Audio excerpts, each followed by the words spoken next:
Hello friends, welcome back to Akshay அம்மா சமையல். இந்த வீடியோவில் எல்லாருக்குமே யூஸ் ஆகிற மாதிரியான கிச்சன் டிப்ஸ் தான் இன்றைக்கி பார்க்க போகிறோம். வாங்க வீடியோக்குள்ளே போய் ஒன்று ஒன்றா பார்க்கலாம்.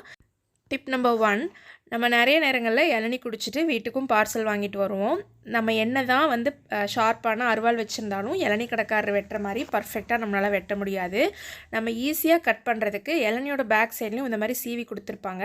அந்த இடத்துல மொன ஷார்ப்பாக இருக்கிற ஒரு கத்தி எடுத்துக்கோங்க. கத்தி வச்சு இந்த மாதிரி சுற்றுனீங்கன்னா அதில் இருக்க சதையெல்லாம் வந்து ஓப்பன் ஆகி வரும். ஒரு 2 திருப்பு 3 திருப்பு திருப்பினீங்கனாலே போதும். ரொம்பலாம் அழுத்த வேண்டியதில்லை. ஜஸ்ட்டு தேங்காய் தோன்ற மாதிரி தோண்டி எடுத்திங்கனாவே போதும். இந்த மாதிரி வந்துடும். இப்போ பாருங்கள், நான் ஒரு 3 தடவை தான் எடுத்திருக்கேன். 3 சதை பீஸ் வெளியே எடுத்திருக்கேன். இப்போவே வந்து அது நல்லா ஹோல்ஸ் விழுந்துருச்சு. இன்னும் நம்மளுக்கு தண்ணி வந்து பர்ஃபெக்டாக வரணும் அப்படின்னா உள்ளேருந்து தேங்காய் தோன்ற மாதிரி அதை தோண்டி எடுத்தோம் அப்படின்னா சூப்பரான ஹோல்ஸ் விழுந்துருச்சு. இதில் ஸ்ட்ரா போட்டும் நம்ம குடிச்சிக்கலாம். அப்படி இல்லை அப்படின்னா ஒரு செம்பு வச்சு இதை அப்படியே தலைகீழாக திருப்பி தண்ணி வந்து ஈஸியாக எடுத்து குடிச்சிக்கலாம். ரொம்ப ஸ்ட்ரெயின் பண்ணாமல் அருவாலெல்லாம் வச்சு சீவி கை வெட்டிருமோ அப்படின்னு பயப்படாமல் ரொம்ப ஈஸியான ஒரு மெத்தடில் இளநீ வந்து ஓப்பன் பண்ணி குடிச்சிக்கலாம். வீட்டில் பெரியவங்க இல்லாதப்போ சின்ன பசங்க ஒரு 10 வயசு இருக்கவங்க அப்படின்னா கூட இந்த மாதிரி மெத்தடில் ஓப்பன் பண்ணி ஈஸியாக குடிச்சிக்கலாம். டிப் நம்பர் 2, நம்ம சுண்டலில் ஏதாவது ஒரு ரெசிபி செய்யணும் அப்படின்னு சொல்லி நினச்சிருப்போம். பட் ஆனால் ஊற வைக்கிறதுக்கு நிறைய நேரங்களில் மறந்துடுவோம். அந்த மாதிரி மறக்கிற சமயத்தில் நீங்கள் ஒரு ஹாட் பாக்ஸ் எடுத்து எவ்வளோ சுண்டல் உங்களுக்கு ஊற வைக்கணுமோ அதை ஃபுல்லாக இதில் ஆட் பண்ணிக்கோங்க. ஹாட் பாக்ஸில் மட்டும்தான் இது இந்த மாதிரி ஊற வைக்க முடியும். நார்மல் பாத்திரத்தில் வைக்க முடியாது. எவ்வளோ தேவையான அளவு சுண்டல் எடுத்துகிட்டு நல்லா கொதிக்க வச்ச தண்ணி, நான் வந்து கெட்டில் நல்லா பாயில் பண்ணி வச்சுருக்கேன். புகை பாருங்கள் எப்படி போகுதுன்னு தண்ணியில். அந்த நல்லா கொதிக்க வச்ச தண்ணியை இதில் ஆட் பண்ணிக்கோங்க. இப்போ வந்து ஹாட் பாக்ஸோட மூடி போட்டு நல்லா டைட்டாக க்ளோஸ் பண்ணி வச்சுருங்க. ஒரு அரை மணி நேரத்துக்கு அப்புறம் நம்ம எடுத்து பார்க்கலாம். இப்போ பார்த்தீங்கன்னா சுண்டல் நல்லா ஊறி வந்திருக்கு. தண்ணி விட்டு மேலே வரைக்கும் நல்லா ஊறி வந்திருக்கு. வெறும் 1/2 hour தான் நான் வச்சுருந்தேங்க. நல்ல சாஃப்டாகவும் இருக்குது. யூஸ்வலாக நீங்கள் குக் பண்ணுறதை விட குக்கரில் ஒரு 2 இல்லைனா 3 விசில் மட்டும் அதிகமாக விட்டீங்க அப்படின்னாவே இது ரொம்ப சாஃப்டாக குக் ஆயிரும். ஓவர் நைட் ஊற வச்ச மாதிரி சுண்டல் இப்போது ரெடி ஆயிடுச்சு. டிப் நம்பர் 3, வெண்டைக்காய் பொரியல் என்ன தான் நம்ம பண்ணாலும் அதில் இருக்க வளவளப்பு வந்து போகவே போகாது. பொரியல் பண்ணும்போது ரொம்ப டிஸ்டர்பன்ஸாக இருக்கும் அந்த வளவளப்பு. அது போகிறதுக்கு இதை கட் பண்ணி ஒரு 1/2 hour வெயிலில் வச்சிட்டிங்க அப்படின்னா வளவளப்பு இல்லாமல் வெண்டைக்காய் பொரியல் செஞ்சிடும். நம்ம எவ்ரி டைம் வாழைப்பழம் வாங்கும்போதெல்லாம் இந்த மாதிரி ஒரு 4 பழம் 5 பழம் ரொம்ப கருத்து போய் சாப்பிட முடியாமல் வேஸ்ட்டு தான் ஆகும். இந்த மாதிரி வேஸ்ட் ஆகாமல் இருக்கிறதுக்கு இந்த பழத்தை நம்ம ஒரு ஈர துணியில் சுற்றி வச்சோம் அப்படின்னா ஒரு 4-5 நாள் வரைக்கும் இந்த மாதிரி கருத்து போகாமல் இருக்கும். துணியை வந்து பிழிஞ்சால் தண்ணி வரக்கூடாது, ஈரம் மட்டும்தான் இருக்கணும். அந்த மாதிரி ஒரு கிளாத்தில் பழத்தை வந்து காம்போட பிச்சு உள்ளே போட்டு ஸ்டோர் பண்ணி வைங்க. இது வந்து என் பசங்களோட ஓல்டு குல்லா தலைக்கு போடுறது. இதை தான் நான் இன்றைக்கி யூஸ் பண்ணியிருக்கேன். இந்த மாதிரி உங்கள் வீட்டில் இருந்தாலும் யூஸ் பண்ணிக்கோங்க. அப்படி இல்லைனா ஒரு கிளாத்தில் சுற்றி வச்சாலும் வேஸ்ட் ஆகாமல் இருக்கும். இப்போ கடையிலேருந்து வாங்கிட்டு வர எக்கு ஃப்ரெஷ்ஷாக இருக்கா அப்படின்னு செக் பண்ணுறக்கு ஒரு பவுலில் ஃபுல்லாக தண்ணி வச்சுக்கோங்க.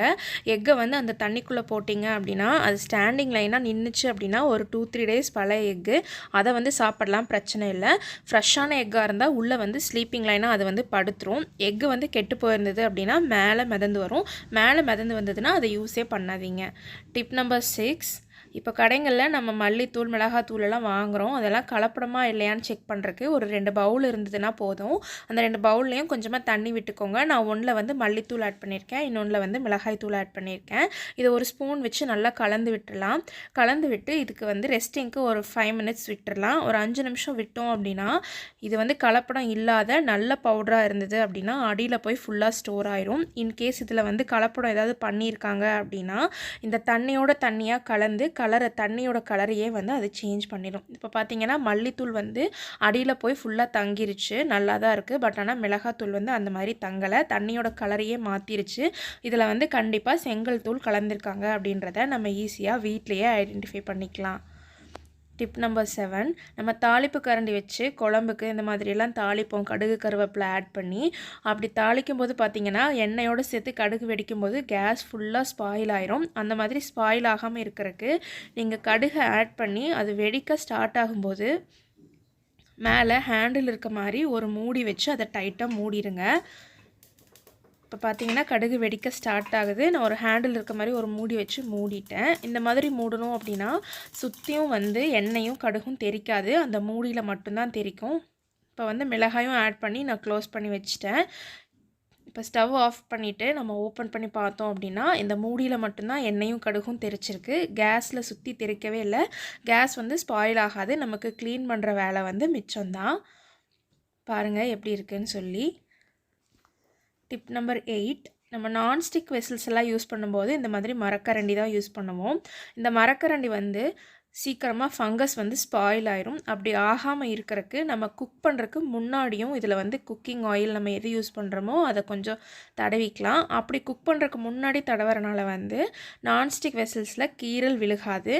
குக் பண்ணி முடிச்சுட்டு இதை வாஷ் பண்ணி ட்ரை பண்ணி அப்போவும் ஒரு தடவை இந்த மாதிரி எண்ணெய் நல்லா ஃபுல்லாக தேய்ச்சி விட்டுட்டிங்க அப்படின்னா இதில் ஃபங்கஸ் வராது. ரொம்ப நாளுக்கு மரக்கரண்டி வந்து வேஸ்ட் ஆகாமல் நம்ம யூஸ் பண்ணிக்க முடியும்.